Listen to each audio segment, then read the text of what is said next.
આપ સર્વોને હેતપૂર્વક જય શ્રી સ્વામિનારાયણ। આજની સત્સંગ કથા વાર્તા નિજ મંદિર સાવરકુંડલા પવિત્ર અધિક માસ વિશેષ। આજની સત્સંગ કથા વાર્તામાં આપણે ચરિત્ર કથા અંતર્ગત મુક્તાનંદ સ્વામીને તેના શિષ્યે મારવાનો મનોરથ કર્યો તથા પરમ ભગવદીય ડોસા ભક્તની પ્રસંગ વાર્તા સાંભળશું। જીવનથી જીવન બને છે એ લોકકીતને સત્સંગની માતા મુક્તાનંદ સ્વામીએ પોતાના જીવનથી આત્મસાત કરી બતાવી હતી। સ્વામી ક્યારેક જરૂર પડે તો નાના સંતોને મીઠો ઠપકો આપીને પણ કહેતા। એકવાર સદ્ગુરુ શ્રી મુક્તાનંદ સ્વામી એક ગામમાં સંત મંડળ સહિત પધાર્યા હતા। તે સમયે અમુક સંતો નદીએ નાહવા ગયેલા। તે નાઈને મંદિરમાં આવ્યા પછી એક નાના સાધુ મંદિરની ઓસરીની કોર ઉપર ઊભા રહીને પગ ધોવા લાગ્યા। તેથી તેનું પાણી પાથરેલા મંદિરના મોદિયા ઉપર પડ્યું। તેના કારણે મોદિયું એટલે કે પાથરણું પલળ્યું। તે સમયે મુક્તાનંદ સ્વામી કથા કરતા હતા અને ગામના સહુ સત્સંગીઓ અતિ મહિમાએ સાંભળતા હતા। તે આ સંતની ક્રિયાથી મંદિરનું મોદિયું પલળતું જોઈને સ્વામી બોલ્યા કે સાધુરામ પગ ધોવા માટે ત્રાસ લાવી આપું। આ મોદિયું પલળે છે છતાં તમો પગ ધોવાનું બંધ કરતા નથી। જરા વિવેક રાખો અને એક બાજુ જઈને પગ ધુવો। આવી ક્રિયા આપણ સાધુને શોભે નહીં। આપણી સર્વે ક્રિયાઓ તો એવી હોવી જોઈએ કે સત્સંગી કે બિન સત્સંગી સૌને પોતાના જીવનમાં ઉતારવાની ઈચ્છા થાય અને આપણો ગુણ આવે। તમારી આ ક્રિયા જોઈ આ હરિભક્તો શું શીખશે? મુક્તાનંદ સ્વામીનો આ મીઠો ઠપકો પેલા સાધુને સળગતા અંગારા જેવો વહમો લાગ્યો। તેને કારણે તે મનોમન સળગી ગયા। પછી તે ક્રોધથી ધૂનવા પૂનવા થતા ત્યાંથી અંદરના ઓરડામાં જતા રહ્યા અને મુક્તાનંદ સ્વામીને મારી નાખવાનો મનસૂબો કરવા લાગ્યા ને રાત્રિની રાહ જોઈ બીમારની જેમ પથારી કરી સૂઈ રહ્યા। ને રાત્રિ થઈ અને સૌ સૂઈ ગયા પછી તે સાધુ જાગ્યા અને મુક્તાનંદ સ્વામીને જગાડી કહેવા લાગ્યા જે સ્વામી મારે નાહવા એટલે કે સંડાસ જાવું છે, તેથી તમો મારી સાથે ચાલો। ત્યારે મુક્તાનંદ સ્વામી કહેવા લાગ્યા કે સાધુરામ અત્યારે અડધી રાત થઈ છે, આપણાથી અત્યારે ગામ બહાર ન જવાય। રાત્રિના સમયે સાધુ સંતો બહાર નીકળે તે સારું ન કહેવાય। તેથી તમો મંદિરવાડામાં જે પાયખાનું છે ત્યાં જઈ આવો અને ઓસરીમાં સૂઈ જાઓ। સવારે બહાર કૂવે જઈ સ્નાન કરી આવજો। તમે કહેશો તો સવારે હું તમારી સાથે આવીશ। મુક્તાનંદ સ્વામીએ મંદિરના વાડામાં પાયખાનામાં ખાડે જવાનું કહ્યું તો પણ પેલા સાધુરામ માન્યા જ નહીં અને ગામ બહાર કૂવા કાંઠે જ જવાનો આગ્રહ કર્યો। ત્યારે મુક્તાનંદ સ્વામીએ એ સાધુના મોઢા સામે જોયું તો તેનો ચહેરો ક્રોધથી લાલ થઈ ગયેલો હતો। તેની બોલી સાંભળી તેમજ તે સાધુના ચહેરાના હાવ ભાવ જોઈ સ્વામીને ખ્યાલ આવી ગયો કે આ સાધુને ખરેખર ખાડે જવું નથી પણ મારું ભવિષ્ય કરી નાખવા માટે જ મને ગામ બહાર લઈ જવાનો આગ્રહ કરે છે। પછી તે સાધુને સ્વામીએ પોતાની પાસે બેસાડી મીઠી વાણી દ્વારા સદબોધ આપ્યો।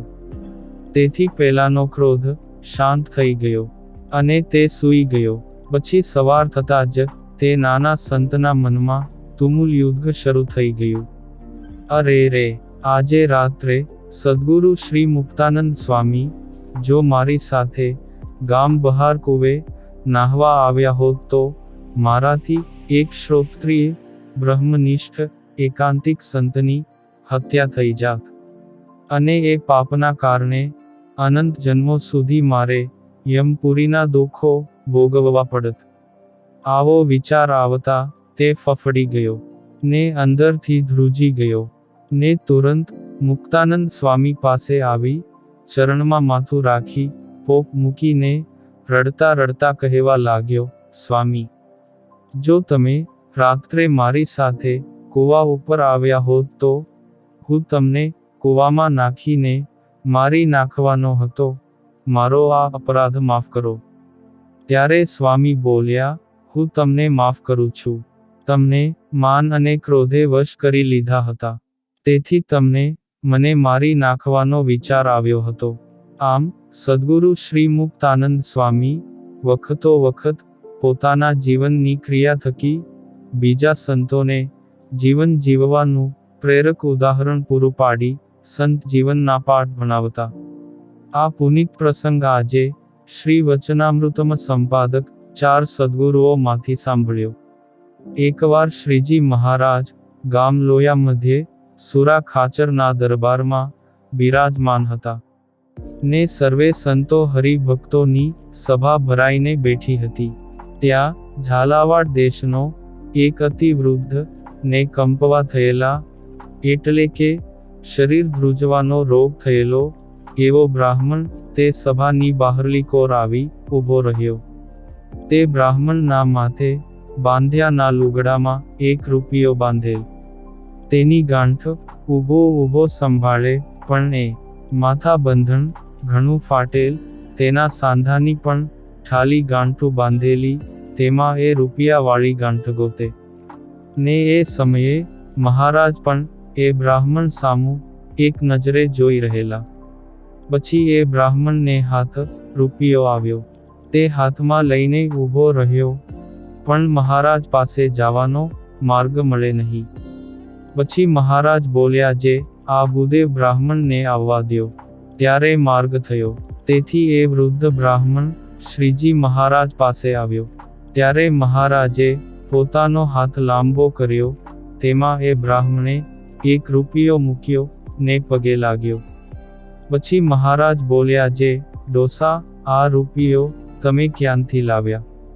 ત્યારે તે બ્રાહ્મણ કહે, મેં ઝંઝવાડાનું કાસદું, એટલે કે સંદેશો પહોંચાડવાનું કામ કર્યું હતું, તેનો આવ્યો છે. ત્યારે મહારાજ કહે, આ તમારા માથે બાંધ્યાનું લુગડું ફાટી ગયું છે, તે આ રૂપિયાનું લીધું નહીં. ત્યારે એ બ્રાહ્મણ બોલ્યો, જે મહારાજ, હું લુગડું લઉં ત્યારે તમને બીજો રૂપિયો ક્યાંથી આપું? મારા ઘરમાં કાની નથી.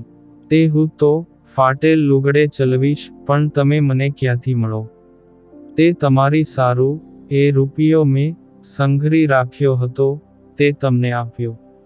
એવું એ બ્રાહ્મણનું બોલવું સાંભળીને શ્રીજી મહારાજ રાજી થયા થકા ઘણીવાર સુધી તો એ બ્રાહ્મણ સામું જોઈ રહ્યા.